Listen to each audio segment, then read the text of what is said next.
Bonjour et merci de nous retrouver pour notre rendez-vous autour de l'apôtre Paul. Pendant 15 jours, je vous propose de parler des rapports entre Paul et la philosophie.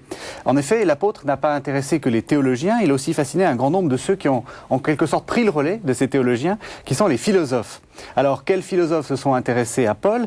Quels éléments des lettres de Paul ont retenu leur attention? Voici les questions que nous allons poser à Jean-Michel Ray. Bonjour.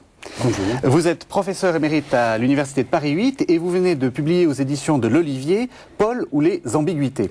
Alors, j'aimerais dans cette première émission essayer de voir quels philosophes vraiment ont été fascinés par Paul. Et vous, dans votre livre, vous remontez au 19e siècle et en particulier à Saint-Simon.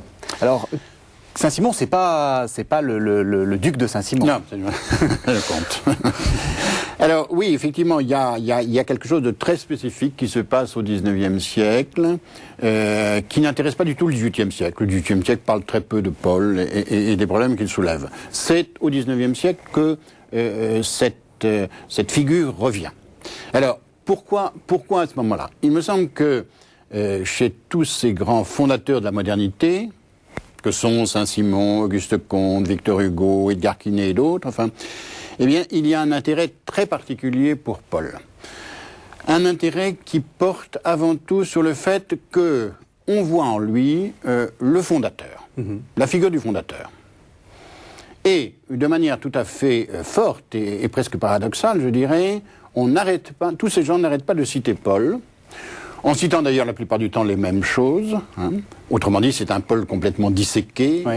Dispersé en quelque sorte. Ça n'est pas l'ensemble de la doctrine qui est évoquée, mais ce sont des phrases, quasiment des principes, presque des proverbes. Bon. Alors, fondateur de quoi? Fondateur du christianisme, tout bêtement, ou fondateur de la modernité? Alors, c'est là où l'ambiguïté commence. Enfin, je crois que effectivement, il y a à la fois une dimension très particulière concernant la modernité, et cette modernité, nous ne l'oublions pas, c'est après la Révolution française. Oui. Il faut refonder toute la structure sociale, et tout le monde, au fond, s'occupe de ça, oui. D'une manière ou d'une autre, les historiens comme ce qu'on appellera plus tard les sociologues ou les philosophes.